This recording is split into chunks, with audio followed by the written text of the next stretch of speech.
آپ کو ریڈیو پاکستان لاہور پہ خوش آمدید کہتے ہیں. تھینک یو سو مچ. سب سے پہلے تو مجھے بڑی اچھی فیل آ رہی ہے یہاں پر آ کے.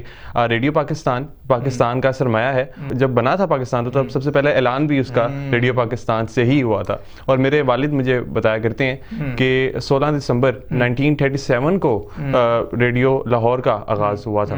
تو ریڈیو پاکستان میں آ کر میں سمجھتا ہوں کہ یہ میرے لیے ایک آنر کی بات ہے کہ میں آپ کے ساتھ یہاں پر موجود ہوں.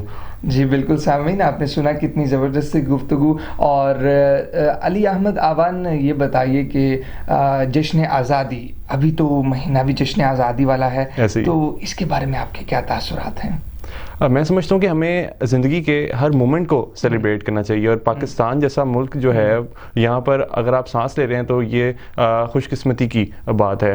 پاکستان اللہ تعالیٰ کی ایک نعمت ہے اور پاکستان کا فیوچر کافی برائٹ ہے. میں کہا کرتا ہوں کہ پاکستان ٹرانزیشن فیز سے گزر رہا ہے، اور جب بھی کوئی ملک ٹرانزیشن فیز سے گزرتا ہے تو تھوڑی مشکلات کا سامنا ہوتا ہے، مگر یہ ہے کہ پاکستان جیسا ملک میں نے آج تک اپنی زندگی میں کہیں نہیں دیکھا. ٹونی بزین جن کی مائنڈ سائنسز پہ کافی ریسرچ ہے، ان سے سراج الحق صاحب نے پوچھا کہ پاکستان میں دہشت گردی بہت ہے، تو اس کے بارے میں آپ کیا کہیں گے؟ ٹونی بزین نے کہا کہ پاکستان میں دہشت گردی، آپ کیا بات کر رہے ہیں؟ سراج الحق صاحب نے کہا جی بالکل، میں پاکستان میں دہشت گردی کی بات کر رہا ہوں. ٹونی بزین نے کہا کہ نہیں، پاکستان میں دہشت گردی نہیں ہے، اس سے زیادہ دہشت گردی تو امریکہ میں ہے، مگر فرق صرف اتنا ہے کہ مین اسٹریم میڈیا پورٹری نہیں کرتا امریکہ کا. دیکھیں سامعین، بڑی زبردستی گفتگو کر رہے ہیں. تو علی احمد صاحب، آپ کی جو خدمات ہیں پاکستان کے لیے ایز اے نوجوان، وہ بڑی قابل قدر ہیں. تو یہ بتائیے کہ آپ کے اس سفر کا آغاز کب ہوا؟ جب میں 11 سال کا تھا تو سب سے پہلے میں نے اپنی پہلی ویڈیو میں نے ریکارڈ کی اور وہ میں نے اپلوڈ کی یوٹیوب کے اوپر. تو سوشل میڈیا کے اوپر جب میں نے اپلوڈ کرنا سٹارٹ کی اپنی ویڈیوز تو وہاں سے مجھے کافی اچھا فیڈ بیک آیا. اور وہ میری ویڈیوز جب یونیورسٹیز کے ایڈمنسٹریشن نے دیکھی تو انہوں نے مجھے انوائٹ کیا یونیورسٹیز میں. اسی طرح ڈفرینٹ سیمینارز جب بھی ہوتے ہیں تو وہاں پہ مجھے as a guest speaker invite کیا جاتا ہے. اسی طرح مجھے مختلف ایوارڈ سے بھی نوازا گیا، جس میں یوتھ آئیکن ایوارڈ جو کہ مجھے حکومت پنجاب نے لاسٹ ایئر دیا تھا، وہ میرے لیے ایک آنر کی بات ہے. زبردست. تو علی احمد، 11 سال کی عمر، آج کل کے ہم دیکھیں نو عمروں کو تو انہیں اپنی بھی ہوش نہیں ہوتی اور موبائل فون اور اس طرح کی چیزوں میں کافی مصروف عمل ہیں. تو یہ بتائیے کہ کس نے آپ کو اس طرف راغب کیا، یا کوئی اندر سے آپ کے سوچ آئی؟ میرے پیرنٹس میرے لیے سورس آف انسپریشن ہیں. بیسکلی انہوں نے مجھے انکریج کیا. انہوں نے مجھے کہا کہ آپ کے پاس اتنے اچھے آئیڈیاز ہیں تو آپ کو انہیں براڈ کاسٹ کرنا چاہیے. انہوں نے مجھے سجیسٹ کیا، کیونکہ ہمارے گھر کا جو انوائرمنٹ تھا وہ یہ تھا کہ سائیکالوجی سے ریلیٹڈ زیادہ باتیں ہوتی تھیں اور میرا انٹرسٹ بھی سائیکالوجی بن چکا تھا. تو میرے پیرنٹس نے مجھے کہا کہ آپ کیوں نہ سائیکالوجی کو ہی اپنا سبجیکٹ بنا لیں. اور میرے لیے بھی بڑی خوشی کی بات تھی کہ میرے پیرنٹس اور میں ہم دونوں ایک ہی پیج پہ تھے. اس کے بعد جب میں نے سائیکالوجی کو اپنا سبجیکٹ بنایا تو میرا جو مائنڈ ہے وہ مزید اوپن ہو گیا.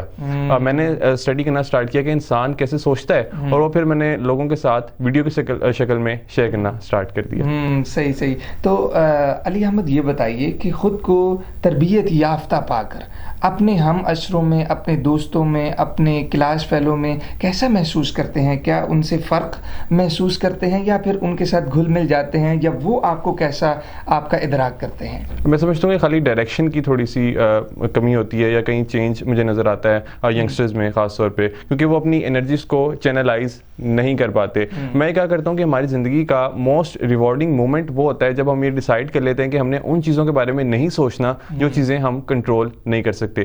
جب ہم ان چیزوں کے بارے میں نہیں سوچتے جو چیزیں ہم کنٹرول نہیں کر سکتے تو ہمارے پاس بے تحاشا ٹائم بچ جاتا ہے ان چیزوں کے بارے میں سوچنے کے لیے جو چیزیں ہم خود کنٹرول کر سکتے ہیں. اور میں سمجھتا ہوں کہ آپ کے بیسٹ انٹرسٹ میں نہیں ہے کہ آپ کے ایسے دوست ہوں جو کہ آپ کو ڈاؤن دیکھنا چاہیں. آپ کے تو ایسے دوست ہونے چاہیے جو کہ آپ کو اپلفٹ کریں. واہ، زبردست. دیکھا سامعین کتنی زبردستی گفتگو کر رہے ہیں. تو یہ بتائیے کہ آپ اپنا اور پاکستان کا مستقبل کیا دیکھتے ہیں؟ پاکستان کا مستقبل کافی برائٹ ہے، اور میں سمجھتا ہوں کہ پاکستان میں اپرچونیٹیز بہت زیادہ ہیں. جو لوگ کہتے ہیں کہ پاکستان میں اپرچونیٹیز نہیں ہے، میرا ان سے شدید اختلاف ہے. میں ان سے ڈس ایگری کرتا ہوں، کیونکہ پاکستان میں جو اپرچونیٹیز ہیں یہاں پر جابس اویلیبل ہیں، مگر فرق صرف اتنا ہے کہ کوئی شخص اسے اویل نہیں کر رہا. اسکوپ انسان کا ہوتا ہے، اور ہم سب جو ہیں وہ ٹیلنٹڈ ہیں.